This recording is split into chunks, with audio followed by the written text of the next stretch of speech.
So I decided to take the bus from Split to Zagreb. It was a very convenient way to go to Zagreb. It is about 1 hour and 45 minutes. I got there, it was late in the afternoon, checking the hotel and getting ready for my walking tour the next day. The next morning, I walked from the hotel to the meeting place of the tour, which was in Ban Jelačić Square. It's the main and central square in Zagreb where everybody meets. And it's also where Croats gather for big events like concerts and parades. So I met here the tour guide. Her name is Christina, and how you identify her is she has this bright orange umbrella. So all the people will know where she is, and we met her in the square.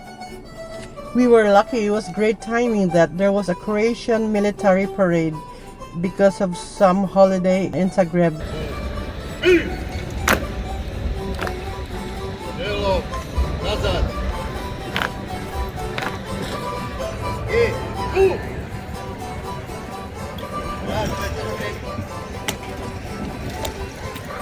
The soldiers are wearing a cravat.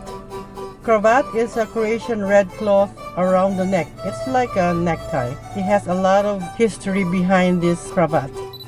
Then we continue to walk towards the Zagreb Cathedral, which is about 5 minutes walk, and in front of the cathedral is this beautiful golden Virgin Mary monument with her golden angels around her.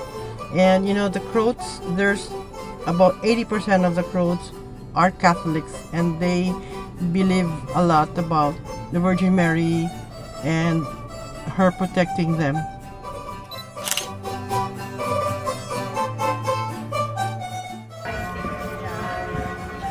This is the market in Zagreb. Sells everything.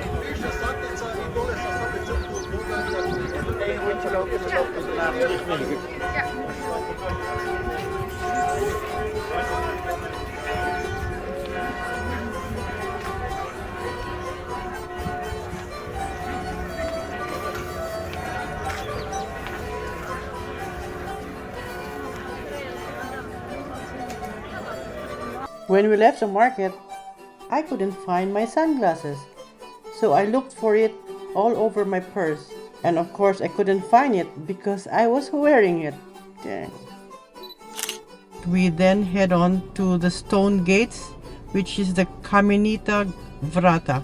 It's an area where in the 1700s a fire destroyed much of the area, but miraculously a painting of the Mother of God was left undamaged. So after that, this place became a sacred place. A lot of people go here. They built a chapel, and the people now go here to light a candle. You see in the picture, they are all lining up to light a candle and pray to the Mother and give thanks. Now we're walking to the government buildings, the parliament, and wow, guess who we saw? The Prime Minister of Croatia walking just a few feet from us, and oh my gosh, I couldn't believe it. Like, he doesn't even have a lot of bodyguards, and he was just walking on the street, and I was wanted to approach him and take a selfie, but I changed my mind. Right in front of the parliament building is a cool store that we were tempted to really get in and see all the cool products they were selling. It's the Museum of Broken Relationships.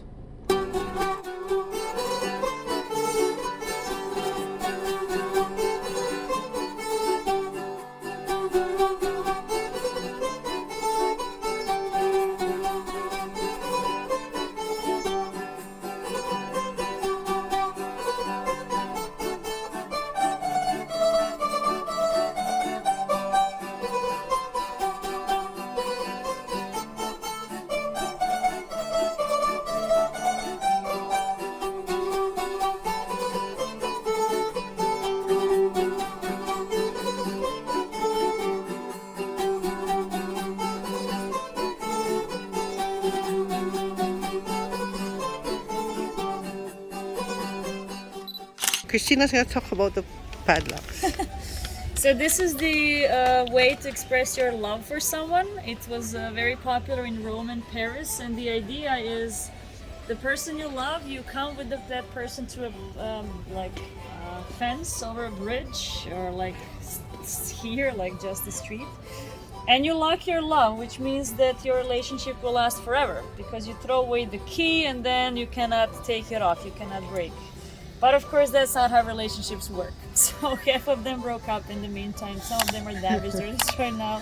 And you cannot really find your key anymore. So it's very smart idea to use the combination locks with numbers. So you can always take that off. And So you put the locks here when you start the relationship. Yes. Then hopefully it's gonna last forever. Exactly. And then when you break up, you come back and get the key. Yes. But If you don't can have find the key it. anymore, so you just waited to rust. That's cool. Now I have my own lock here. I just don't know which one it is. It's How because- many locks do you have? I only have one, as far as I know. Christina suggested to check out this really cool restaurant. It served the Struk, which is a traditional Croatian delicacy. It was so yummy, and we had a really good time. If you're going to tour with Christina, you're sure to be a happy tourist. I'm from Miami, Florida, and this lady has made my day in Zagreb the best day.